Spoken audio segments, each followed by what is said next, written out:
Okay, you see, this is kind of, we are going back to the old debate.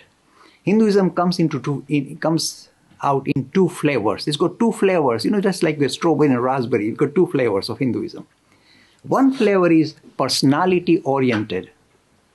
And the second flavor that is esoteric, most perhaps stylish and more philosophic, is impersonal, principle-oriented Hinduism. There's a vast difference. Original Hinduism started in a principle-oriented manner, saying there's something special about this universe and about ourselves.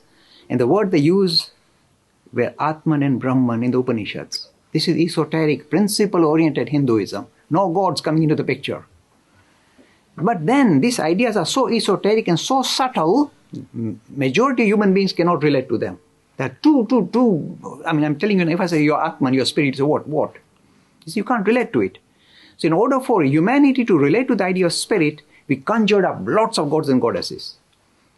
And so if you got these two versions, again you may think, but this is not fair. Why should you conjure up human, kind of superhuman like God? Why should you conjure it up? Look, we all do it.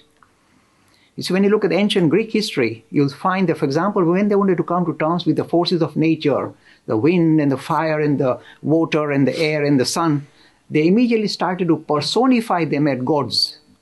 Sun god and wind god and so on. Same in the ancient Hindu tradition. You have this Varun and Indra and Agni and all that, and Surya, as turned into, if you like, personality. These are natural forces, but we can't relate to them. It's so abstract. So turn them into personalities, super personalities for forearms and all that.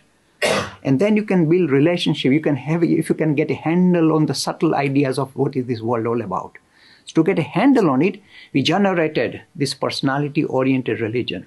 It became very important because for the masses, the only way they can relate to this idea of our essential nature as the spirit, Atman, is to go via this route of gods and goddesses. So there are two versions of Hinduism. And the Hindus say, look, if, for example, your level of growth is such that you can only relate to idea of spirit through these personalities, super personalities, if there is only way you can get a handle on it, get a grasp of it, or you can relate to it, or engage with it, good for you. It doesn't say it's bad. If you like gods, as Vishnu or Shiva, Mother Goddess, it's perfectly fine. But then you may come to a stage where you say, it doesn't make sense. Who is the real God? And which of the religions is the real God, real supreme personality? And straight away your common sense will kick in. And you see a contradiction. You see, if you like, a disjointed system. So then you move into the principle-oriented Hinduism, then you are safe. So when you have serious issues regarding how did the creation come into being, if you had gods and goddesses, you have a problem. If you think about creation is a principle-oriented thing, then you have no difficulty. So the ideas of Atman and Brahman will win the day. So we have both, and they're both valid in their own way, depending on your level of growth. Free e-learning course in Hinduism. To register, please visit www.hindu-academy.com.